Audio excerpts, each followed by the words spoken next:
আসসালামু আলাইকুম।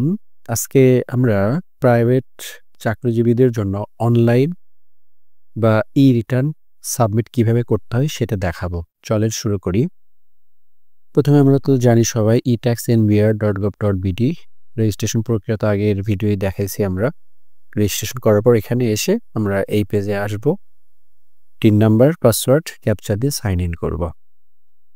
এই পেজ আসার পর সাবমিশন এখানে ইরেগুলার ই-রিটার্ন এখানে প্রথম যে অ্যাসেসমেন্ট ইনফরমেশন এখানে এটা অটোমেটিক্যালি থাকবে সেলফ অ্যাসেসমেন্ট ইয়ার পিরিয়ড কত থেকে কত সময় এটা তারপরের যে ঘরগুলো এখানে আমাদের পুট করতে হবে হেড অফ ইনকাম এখানে যে হেডগুলি আছে এই হেডগুলির ভেতরে আপনার যে হেডে ইনকাম আছে সেটাই আপনাকে সিলেক্ট করতে হবে তো আমি যেহেতু একজন প্রাইভেট চাকরিজীবী করছি সেক্ষেত্রে আমরা ইনকাম ফ্রম এমপ্লয়মেন্ট এটা সরকারি চাকরিজীবী হলেও একই হবে তবে ভেতরে ভিন্ন আছে আর কি সেটা অন্য তো আমরা আজকে প্রাইভেট চাকরিজীবীদের নিয়ে কথা বলবো তো এখানে আমি এটা সিলেক্ট করলাম তো এই ইনকাম যেটাই থাক না কেন সেক্ষেত্রে তার এনি ট্যাক্সেবল ইনকামে সিলেক্ট করব এক্সাম্পটেড ইনকাম আমাদের স্পেসিফিক কোনো নাই স্যালারি থেকে একটা 1/3 এক্সাম্পটেড হবে সেটা আমরা পরে দেখাবো তো এখানে আমরা নো দিব রেসিডেন্ট স্ট্যাটাস রেসিডেন্ট এটা তো বললাম প্রথমেই তারপর রেগুলার ভিতর কিছু থাকলে আমরা সিলেক্ট করব না থাকলে না দেন সেভ এন্ড কন্টিনিউ করব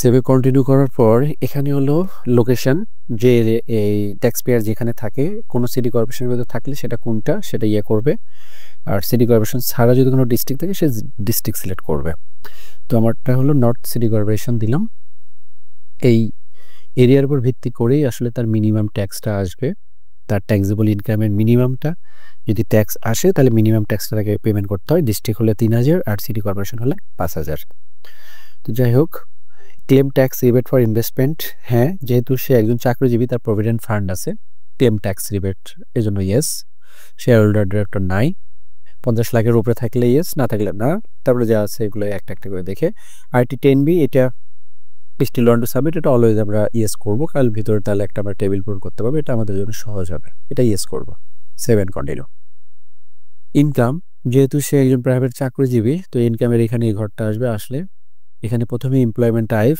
যেহেতু এটা প্রাইভেট তাই আদার দেন গভর্নমেন্ট পে স্কেল সিলেক্ট করব আর গভর্নমেন্ট হলে তো সেটা আমরা অন্য কথা সেটা আমরা আইবাস হলে আইবাস ছাড়া হলে আইবাস ছাড়া যাই হোক আমরা যেহেতু এসকে আদার দেন গভর্নমেন্ট এটা সিলেক্ট করে রাখবো সে যে কোম্পানিতে চাকরি করে সে কোম্পানির নাম ডেজিগনেশন তারপরে তার basic house rent medical allowance conveyance allowance festival bonus recognise provident fund এটা এই হেড থেকে আমরা নিব এখানে অনেক হেড আছে যেটা আমাদের স্যালারি সার্টিফিকেটে যেটা শো করবে এই হেডগুলোর বাইরে না থাকলে ওখান থেকে আমরা সিলেক্ট করে নিব তো স্যালারি সার্টিফিকেট দিবে সেখানে আমাদের এখানে basic salary house rent convince medical PF bonus এবার দেয়া আছে এগুলো আমরা ওখানে আপডেট করার পরে আমরা দেখব এমপ্লয়মেন্ট সামারি যে বিষয়গুলো সেটা ঠিক আছে কিনা যেমন তার এই বিষয়গুলো এখানে আছে সেটা আমি এর সাথে মিলাই নিয়ে দেখবো আপনারা যখন করবেন মিলাই নিয়ে দেখবেন এবং তার টোটাল স্যালারি 8,02,400 এই এখানেও তার 8,02,400 আসছে এই যে বলছিলাম ট্যাক্স এক্সাম্পটেড টোটাল ইনকামের 1/3 এই যে এটা হলো এক্সাম্পটেড আর এটা হলো ট্যাক্সেবল ইনকাম তো এখানে পুরুষ হলে আমরা জানি 3.5 লাখ আর ফিমেল হলে 4 লাখ তো যেহেতু এখানে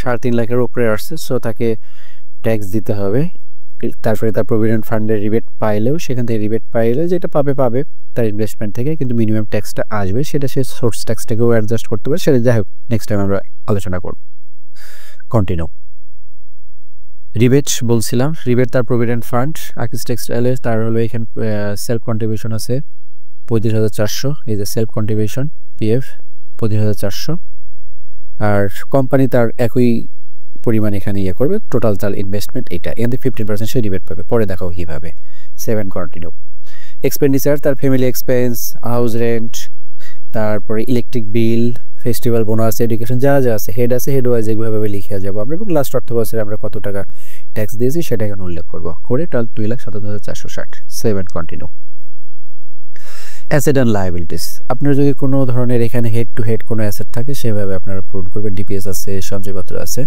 এগ্রিকালচার প্রপার্টি হলে এগ্রিকালচার প্রপার্টি নন এগ্রিকালচার প্রপার্টি বিজনেস ক্যাপিটাল যেটা আপনার আছে নন এগ্রিকালচারের ভেতরে বাড়ি টাড়ি মানে আবাসন যে জায়গা সেগুলো, আর এগ্রিকালচার পড়ে আমরা বুঝি যেখানে আমাদের চাষাবাদ হয়। যেটা ফাইন্যান্সিয়াল অ্যাসেট যদি সঞ্চয়পত্র থাকে চাকরিজীবী, সে সঞ্চয়পত্র সিলেক্ট করবে। সেখানে সঞ্চয়পত্র দিলে কি কি লাগবে দেখা যাবে। সঞ্চয়পত্র থাকলে সঞ্চয়পত্র, শেয়ার থাকলে শেয়ার, ডিপিএস অনেকেরই থাকে, ডিপিএস থাকলে ডিপিএস। তারপরে প্রভিডেন্ট ফান্ড কোম্পানি থেকে যে প্রভিডেন্ট ফান্ডটি দেয়, সেই কোম্পানি একটা প্রভিডেন্ট ফান্ডের অ্যাকাউন্ট থাকে, সেই provident fund account name, account number এবং এই পর্যন্ত টোটাল যে প্রভিডেন্ট ফান্ডের সঞ্চিত যে টাকা কোম্পানিতে সে পাবে, এটা এই বছর পর্যন্ত যেটা সেটা এবং আগের বছর যেটা দিয়েছিল প্রভিডেন্ট ফান্ডে উল্লেখ করেছিল যে অ্যামাউন্টটি, সেইটা কারেন্ট ইয়ারের সঙ্গে যোগ করে টোটাল প্রভিডেন্ট ফান্ডে আপলোড করতে হয়।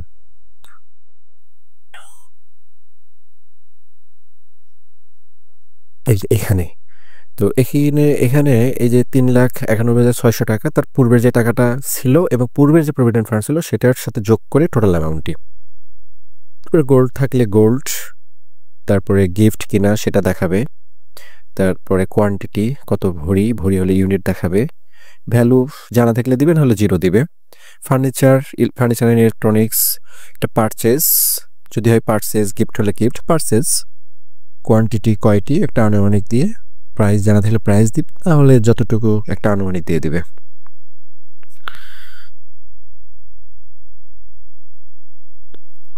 এরপর ক্যাশ ইন হ্যান্ড, এখানে ক্যাশ ইন হ্যান্ড আমাদের এখানে ১৬,৪০,৪৩০ টাকা দেখাইছে। এখানে একটা বিষয় আছে আর কি, এই জায়গাটা সাধারণত আমাদের পূর্বের যে ক্যাশ ইন হ্যান্ড ছিল সেই জায়গাতে তার সঙ্গে আমরা এই বছর যে আয়টা করেছি সেখান থেকে লিভিং এক্সপেন্স যেটা আমাদের থাকবে সেটা আমরা বাদ দিলে যে অ্যামাউন্টটি থাকবে, এখানে টোটাল অ্যামাউন্ট যেরকম ইনকাম করেছে সে হলো টোটাল এইটা এবং হলো এক্সাম্পটেড এইটা, টোটাল হলো তার যে স্যালারি, মোট স্যালারির 1/3 এক্সাম্পটেড হয়ে টোটাল ওইটা। আর এখান থেকে তার লিভিং এক্সপেন্সটি বাদ দিলে যে অ্যামাউন্টটি থাকবে সেটি তার হলো এই বছর টোটাল অ্যাসেটের সাথে যোগ হবে। এই যোগ হওয়ার জন্য এই বছরে যে আয় করেছে সে আয় থেকে টোটাল লিভিং এক্সপেন্স বাদ দেওয়ার পর যে আয়টা থাকবে সেটা কোনো জায়গায় ইনভেস্টমেন্ট থাকলে ইনভেস্ট করবে, আর না হলে সেটা সেখানে যোগ হয়ে যাবে। তো এই যে এখানে ডিফারেন্সটা অলওয়েজ 0 হতে হবে, 4 লাখ, কারণ এই বছর তার আনুমানিক তার একটা লিভিং এক্সপেন্স বাদ দেওয়ার 4 লাখ টাকা বা 4.5 লাখ মতো আয় ছিল, তো আমি বোঝানোর জন্য ওখানে 4 লাখ কমায় দিয়ে দেখালাম। তো এখানে যে তার এই যে 4 লাখ টাকাটা আমি এখানে তার যে আয়টা ছিল সেটা আমি এখানে আগে থেকে অ্যাডজাস্ট করে রেখেছিলাম আপনাদের বোঝানোর জন্য, এখানে আমি 4 লাখ মাইনাস করে দেখেছিলাম। তো এখানে দেখেন আমরা আবার এখানে 16 করে দিই, মানে তার যে ওই অর্থ বছরে যেটা আয়টা ছিল সেটা যোগ করলাম, করার পর দেখেন এখানে 0 হয়ে গেছে। ওকে ফাইন, ওদের হয়ে গেছে 7, কন্টিনিউ করবো এখন।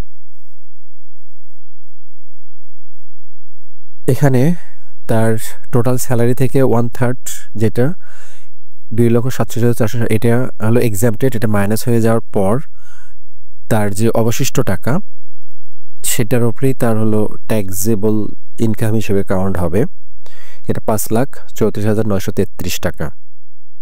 এই টাকার উপরে আমাদের ট্যাক্স দেবে, আর এটা হলো ওই টাকার উপর আমরা যদি ধরি 3.5 লাখ টাকা হলো মেলের জন্য আর উইমেনের জন্য হলো 4 লাখ টাকা, তো আমরা মেল যেহেতু আমি এখানে ধরলাম, তো 3.5 লাখ টাকার পরে যেটা তার উপর হলে 13,493 টাকা তার হলো ট্যাক্স আসে। এবং তার যে ইনভেস্টমেন্ট ওই যে প্রভিডেন্ট ফান্ডের এগেনস্টে সে যে ইনভেস্টমেন্ট করেছে ওইটা রিবেট হিসেবে যে দেখানো আছে। তো এই যে দেখেন রিবেটের এখানে এই যে প্রভিডেন্ট ফান্ড কোম্পানি এবং তার কন্ট্রিবিউশন 70,800 টাকা, এটার উপর রিবেট 15% রিবেট পেয়ে তার এসেছে হলো 10,620 টাকা। তাহলে টোটাল থেকে এটা বাদ দেওয়ার পরে যেহেতু সিটি কর্পোরেশনের মধ্যে হলে মিনিমাম ট্যাক্স 5,000 আর সিটি কর্পোরেশনের বাইরে যে কোনো ডিস্ট্রিক্ট হলে 3,000, তো আমার ক্লায়েন্টটা ছিলেন হলো সিটি কর্পোরেশনের মধ্যে, এই জন্য তার মিনিমাম ট্যাক্স এখানে ওই রিবেটটা বাদ দেওয়ার পর যে অ্যামাউন্টটা আসে সেটা 5,000 কম হলেও মিনিমাম 5,000টাই এখানে চলে আসবে, আর ডিস্ট্রিক্ট হলে 3,000 আসতো, এই জন্য এখানে আমাদের 5,000।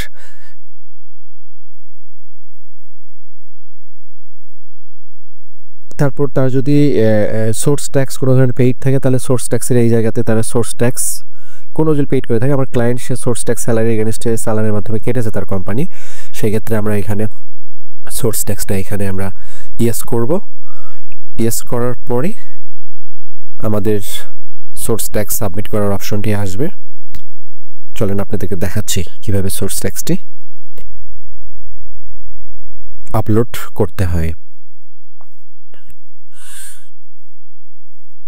ইয়েস, আবার do you need to upload, update yes. তারপরে এই যে source claim source tax salary others এখানে আমরা দিব। দেওয়ার পরে আমি ইতিমধ্যে আমার ক্লায়েন্টের 12 মাসের যে কর্তনকৃত টাকা সেটা আমি 11 মাস অলরেডি আপলোড করে রেখেছি। কারণ হলো আমি যদি পুরোটাই যদি আপনাদেরকে দেখাতে যাই অনেক সময় লেগে যেত, যে কারণে আমি আগে থেকে 11টা আপলোড করে এখন আপনাদেরকে একটা শুধু আপলোড করে দেখাবো যে কীভাবে এটা আপলোড করতে হয়। যে কোম্পানি তার যে চালান কেটেছে বা সোর্স ট্যাক্স দিয়েছে সেই কোম্পানির নাম, যে কোম্পানিতে আপনি চাকরি করেন সাধারণত বা যে মাধ্যমে কাটবে সেটা, যেমন Rakesh textile mills limited company. এখানে চালান নম্বরটা এখানে আপনার স্যালারি সার্টিফিকেট যেটা দিবে থেকে ওই কি বলে কোম্পানি থেকে যে স্যালারি সার্টিফিকেট দিবে তারাই আপনাকে চালান নাম্বার, ব্যাংক নেম, তারপরে চালান ডেট, চালান অ্যামাউন্ট এবং আপনার পোর্শন সব কিছুই তারা আপনাকে ডিটেইল দিবে আর কি। তো এখানে হলো চালান নাম্বারটা আমরা এখানে দিব। এটা চালান নাম্বারটা আমরা দিব হলো এখানে তার স্যালারি সার্টিফিকেটে যে চালান নাম্বারটা শো করেছে মান্থ ওয়াইজ সেটা আমি আপনাকে দেখাচ্ছি। তার এটা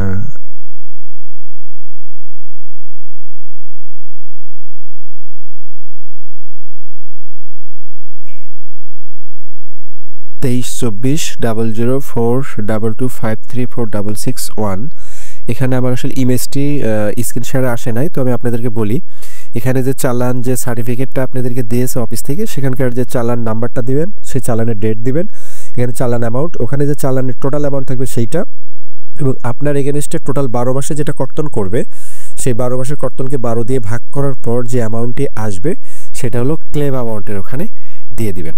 তো ডিসেম্বর মাসের এখানে তার হলো চালান অ্যামাউন্ট ছিল 1,84,980 টাকা এবং টোটাল তার যে 5,460 টাকা ছিল সেইটা তার এখানে আমরা 12 দিয়ে ভাগ করবো 455 টাকা ক্লেম অ্যামাউন্ট। তার ব্যাংক ছিল ইসলামী ব্যাংকের নেম, ব্রাঞ্চ হলো মহাখালী। আমরা এখানে হেড অফিস কমপ্লেক্স ব্রাঞ্চ দিয়ে আমরা সেভ করলাম। করার পরে যে সব এখানে আপলোড হয়ে গেল, 12টি আপলোড হবে এইভাবে। করার পর দেখাবে কোনো যদি আপনি একটু ক্রস চেক করে নেবেন সব ঠিক থাকলে আমরা এখানে সব ঠিক থাকলে আমরা ইয়ে করবো আর কি।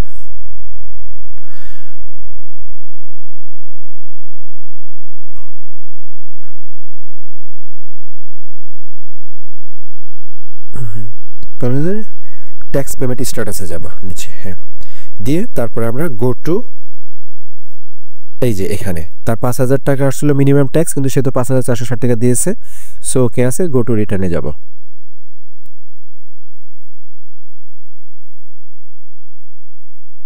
একটু সময় লাগছে, হ্যাঁ তো আসছে। রিটার্নে যাওয়ার পর তার যে মিনিমাম ট্যাক্স আসলে সিটি কর্পোরেশন 5,000 টাকা, সে তো 5,460 টাকা সোর্স ট্যাক্স স্যালারি এগেনস্টে দিয়েছে, সেটা আমরা আপলোড করার পরে সেটা অটোমেটিকলি অ্যাডজাস্ট করে দেখা যাচ্ছে অতিরিক্ত সে 460 টাকা বেশি দিয়েছে। এটা আমরা ক্লেম ট্যাক্স যেটা রিফান্ডেবল, এটা আমরা অ্যাডভান্স হিসেবেও দেখাতে পারি, সেটা অন্য ভিডিও দেখাবো পরে। আর না হলে আমি এখানে যা আছে তাই দেবো, তো আমি দেখাবো না, এই জন্য প্রসিড অনলাইন। আসলো এ পর্যন্ত যে টোটাল কাজটি আমরা করলাম তার একটা এখানে ই রিটার্নের একটা কপি আসছে, এখানে এটা আমরা ইচ্ছা করলে ডাউনলোড করে প্রিন্ট আউটও নিতে পারি, নিয়ে রাখতে পারি সংরক্ষণ করে পরবর্তী কাজ করার জন্য। যদিও আমাদের এখানে রেকর্ড হিসেবে থাকবে। এই সব কিছু ঠিক আছে, আপনি এটা চেক করবেন, সব কিছু ঠিক থাকলে ওকে, আর যদি ঠিক না ব্যাক করবেন। তো যেহেতু ঠিক আছে, submit return. Do you want to submit return? Yes. তো আলহামদুলিল্লাহ হয়ে গেছে আমাদের রিটার্ন সাবমিট করা। অ্যাকনলেজমেন্ট রিসিট এখানে দিলেও পাওয়া যাবে। তবে ট্যাক্স রেকর্ডে গিয়ে ট্যাক্স সার্টিফিকেট, তারপরে এক্সপ্রেস সার্টিফিকেট, মানে ট্যাক্স পেমেন্ট দিয়েছেন তার সার্টিফিকেট, এই জায়গায় আপনি total income, net wealth, tax paid যেভাবে এই অপশনগুলোতে নিতে চান সেগুলো সিলেক্ট করে দিলে অটোমেটিক্যালি সেভাবে আপনার ট্যাক্স সার্টিফিকেট নিতে পারবেন। অ্যাকনলেজমেন্টে ক্লিক করলে এখানে অ্যাকনলেজমেন্ট চলে আসবে। এটা বাই ডিফল্ট এখন বাংলায় আসছে, বাংলায় পাবেন অ্যাকনলেজমেন্টটা। তারপরে রিটার্নের কপি, ওই যেটা আমরা দেখালাম সাবমিট করার আগেই, তার একটা কপি এখানে। চালান যেহেতু আমাদের এখানে আলাদা কোনো চালান আমরা পেমেন্ট দিইনি, চালান আপলোড করি, চালানের কপি এখানে আসবে না। যদি আমরা আলাদাভাবে কোনো চালান পেমেন্ট দিতাম সেটার আলাদা অপশন আছে, সেটা আমরা পরে দেখাবো। আলহামদুলিল্লাহ আমাদের এখানে আজকের মতন কমপ্লিট হলো। আপনাদের যদি কোনো কিছু জানার থাকে আমাকে ইনবক্স করেন, আমি অবশ্যই আপনাদের হেল্প করবো ইনশাআল্লাহ। আসসালামু আলাইকুম, আল্লাহ হাফেজ।